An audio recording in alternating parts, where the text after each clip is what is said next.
रोहित के धमाकेदार शतक से भारत ने सीरीज पर कब्जा किया। रोहित का शतक सिर्फ 76 गेंदों पर आया। रोहित ने सिर्फ 76 गेंदों पर शतक बनाया। रोहित शर्मा 90 गेंदों पर 119 रन ने वनडे में अपना 32वां शतक जड़ा और कटक में इंग्लैंड के खिलाफ दूसरे वनडे में भारत को 4 विकेट से जीत दिलाकर सीरीज अपने नाम कर ली। 305 रनों के लक्ष्य का पीछा करते हुए भारत ने रोहित की शानदार पारी और शुभमन गिल 52 गेंदों पर 60 रन के साथ उनकी 136 रनों की ओपनिंग साझेदारी की बदौलत जीत दर्ज की। श्रेयस अय्यर 44 और अक्षर पटेल 41 तारांकन ने भी उपयोगी पारियां खेलकर मेजबान टीम को जीत दिलाई, हालांकि अंत में कुछ विकेट गिरे। आधे समय में इंग्लैंड का 304 रन का स्कोर धीमी काली मिट्टी की सतह पर मुश्किल लग रहा था, जिसमें हार्ड लेंथ से आने वाली कुछ गेंदें रुक रही थीं। स्पिनर और ऑफ पेस डिलीवरी को आउट करना आसान नहीं लग रहा था। हालांकि जैसा कि काली मिट्टी की सतहों के मामले में होता है, रोशनी के नीचे बल्लेबाजी करना अपेक्षाकृत आसान होता है। कम से कम रोहित ने ऐसा ही दिखाया, क्योंकि उन्होंने तुरंत शुरुआत की। डीप स्क्वायर लेग पर एक और डीप कवर पर लगाए गए 2 छक्कों ने दिखाया कि कप्तान रात के लिए अपने क्षेत्र में थे। उनकी आक्रामकता ने गिल को अपना समय लेने की अनुमति दी, हालांकि बाद में उन्होंने कुछ बेहतरीन स्ट्रोक भी लगाए। पहले 10 ओवर में भारत ने सभी 10 विकेट बरकरार रखते हुए 77 रन बनाए और इसने लक्ष्य का पीछा करने की दिशा तय कर दी। मैदान के फैलने के बावजूद दोनों सलामी बल्लेबाजों, खास तौर पर रोहित, से रन बनते रहे। अपनी शानदार पारी के दौरान उन्होंने क्रिस गेल को भी पीछे छोड़ दिया और वनडे में सबसे ज्यादा छक्के लगाने वाले बल्लेबाजों की सूची में दूसरे नंबर पर आ गए। आदिल राशिद के लिए कुछ टन की पेशकश की गई, लेकिन जब तक वह आए, रोहित और गिल इतने आश्वस्त थे कि उन्होंने उनका सामना किया। गेंद भी पिच पर उतनी नहीं टिकी जितनी दोपहर में इंग्लैंड के बल्लेबाजी करने के दौरान थी। सलामी बल्लेबाजों के आक्रमण को रोकने के लिए कुछ खास की जरूरत थी और जेमी ओवर्टन ने एक शानदार यॉर्कर से यह काम पूरा किया। एक गेंद पहले ही गिल ने एक शक्तिशाली पुल स्ट्रोक के साथ मिड विकेट पर गेंद को हिट किया था और फिर ऑलराउंडर ने एक शानदार नट के साथ भारतीय उप कप्तान को गति के मामले में पीछे छोड़ दिया। इसने विराट कोहली को क्रीज पर ला दिया, लेकिन अनुभवी नंबर 3 का दिन खराब रहा। उन्होंने 4 रन के लिए एक शानदार ऑन ड्राइव मारा, लेकिन राशिद की लेगियों के सामने वे पूरी तरह से बेबस नजर आए। आखिरकार उनमें से एक ने बढ़त हासिल कर ली, जिसके बाद इंग्लैंड ने ब्रेकर थ्रू के लिए सफलतापूर्वक रिव्यू लिया। ये खेल का एक छोटा सा हिस्सा था, जहां मेहमान टीम को खेल में वापसी करने के लिए थोड़ा आत्मविश्वास मिला होगा। हालांकि भारत लक्ष्य का पीछा करते हुए इतना आगे था कि रोहित को शांत होने का मौका मिला और श्रेयस अय्यर भी अगले कुछ ओवरों में सुरक्षित खेल खेलने का जोखिम उठा सकते थे। इस जोड़ी ने फिर भी तेज गति से 70 रन जोड़े, जिसमें रोहित प्रमुख साझेदार बने रहे। ऐसा लग रहा था कि यह जोड़ी अकेले ही लक्ष्य का पीछा पूरा कर सकती है, इससे पहले कि भारतीय कप्तान अपना विकेट दे दें। गेंद को साफ साफ मारने और यहां तक कि अच्छी गेंदों को भी आउट करने के बाद रोहित फुल टॉस पर गिर गए। गेंद को फुल पर लेने के लिए बाहर निकलने के बाद मिड विकेट की ओर चूक गए। लियाम लिविंगस्टोन इस उपहार के लाभार्थी थे, लेकिन इंग्लैंड के दृष्टिकोण से मैच में विकेट थोड़ा देर से आया।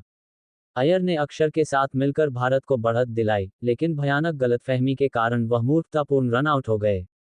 केएल राहुल और हार्दिक पांड्या दोनों ही भारत के लक्ष्य के करीब पहुंचने पर आउट हो गए, लेकिन परिणाम पर कभी संदेह नहीं हुआ। अक्षर ने रवींद्र जडेजा के साथ मिलकर 33 गेंदें शेष रहते खेल को समाप्त कर दिया। दोपहर में इंग्लैंड ने पहले वनडे में अपने प्रयासों की तुलना में बल्ले से बेहतर प्रदर्शन किया। जो रूट 69 और बेन डिकेट 65 के विपरीत अर्धशतकों और उसके बाद लियाम लिविंगस्टोन 41 के कैमियो ने इंग्लैंड को जीत दिलाई, जब फिल साल्ट श्रृंखला में एक और शुरुआत को भुनाने में विफल रहे। मेहमान टीम ने पहले 10 ओवरों में एक और तेज शुरुआत की, जैसा कि उन्होंने नागपुर में किया था, लेकिन भारत के स्पिनरों के सामने वे धीमे पड़ गए। वनडे डेब्यू कर रहे वरुण चक्रवर्ती ने साल्ट को आउट करके ओपनिंग स्टैंड को तोड़ा। इसके बाद उन्होंने रन बनाने पर ब्रेक लगा दिया, हालांकि जडेजा को आउट करना इंग्लैंड के बल्लेबाजों के लिए सबसे मुश्किल साबित हुआ। बाएं हाथ के स्पिनर ने सही लाइन में गेंदबाजी की, अपनी गति और लंबाई में बदलाव किया और बल्लेबाजों को चकमा देने के लिए कुछ गेंदों को पकड़कर घुमाया। उन्होंने डिकेट के साथ मैचअप द्वंद्व भी जीता, जिसके स्पिनर को काबू में करने के प्रयासों के कारण वह गिर गया। इसका मतलब ये भी था कि जडेजा और उनके साथी बाएं हाथ के स्पिनर अक्षर बिना किसी चिंता के दाएं हाथ के इंग्लैंड के मध्यक्रम में गेंदबाजी कर सकते थे। हैरी ब्रूक ने गति पकड़ने के लिए संघर्ष किया, लेकिन उन्होंने रूट के साथ 66 रनों की उपयोगी साझेदारी की, जो पारी के मुख्य आधार थे। स्पिनरों ने भारत के लिए रन प्रवाह को इतना रोक दिया कि इसका फायदा उनके तेज गेंदबाजों को मिला। हर्षित राणा ने ब्रुक को कुछ बाउंड्रीज दी, लेकिन चौथे T20 आई की तरह गिल द्वारा मिड ऑफ पर शानदार तरीके से ली गई एक शानदार धीमी गेंद पर आखिरी हंसी। थोड़ी देर बाद स्पिनरों द्वारा बंधे जाने के बाद बटलर की बारी थी। इस बार पंड्या ने तेज गेंदबाज को कैच थमा दिया। इन सब के बीच रूट ने एक छोर संभाले रखने के लिए आत्मविश्वास के साथ बल्लेबाजी की। लिविंगस्टोन और रूट ने एक उपयोगी साझेदारी की, जिससे इंग्लैंड के 320 रन के आंकड़े को पार करने का मौका मिला। हालांकि रोहित की स्पिन को अंतिम 10 ओवरों तक रोके रखने की चाल ने कमाल कर दिया, क्योंकि जडेजा ने अपने अंतिम ओवर में रूट को आउट कर दिया। बाएं हाथ के स्पिनर ने अपने स्पेल की आखिरी गेंद पर जेमी ओवर्टन को आउट किया, जो ऑलराउंडर के खराब शॉट चयन का नतीजा था। इसका मतलब था कि इंग्लैंड इस दौरे पर एक बार फिर धराशायी होने के खतरे में था। हालांकि लिविंगस्टोन ने डीप बैटिंग की और पीछे के छोर पर कुछ बड़े शॉट भी लगाए, जिससे मेहमान टीम का स्कोर बढ़ा। राशिद ने मोहम्मद शमी के खिलाफ लगातार 3 चौके भी लगाए, ताकि यह सुनिश्चित हो सके कि रूट और डिकेट द्वारा किया गया काम पूरी तरह से बर्बाद न हो। हालांकि अगर मेहमान टीम ने थोड़ी और खेल जागरूकता के साथ बल्लेबाजी की होती, तो वे 320-330 के पार जा सकते थे। हालांकि भारत और रोहित ने दूसरे हाफ में जिस तरह से चीजों को संभाला, उसे देखते हुए शायद ये स्कोर भी पर्याप्त नहीं रहा होगा। बटलर टॉस के समय अपने फैसले पर विचार कर सकते हैं, क्योंकि दोपहर का समय स्पिनरों के लिए गेंदबाजी करने और तेज गेंदबाजों के लिए गति कम करने का आदर्श समय था। शाम को डेक से पर्याप्त पकड़ नहीं थी, हालांकि तब भी गेंद घूम रही थी। श्रृंखला का अंतिम मैच 12 फरवरी को अहमदाबाद में खेला जाएगा। तकनीकी रूप से इस श्रृंखला के संदर्भ में यह एक मृत मैच है, लेकिन दोनों टीमें चैंपियंस ट्रॉफी से पहले इसे अंतिम अवसर के रूप में उपयोग करने के लिए उत्सुक होंगी।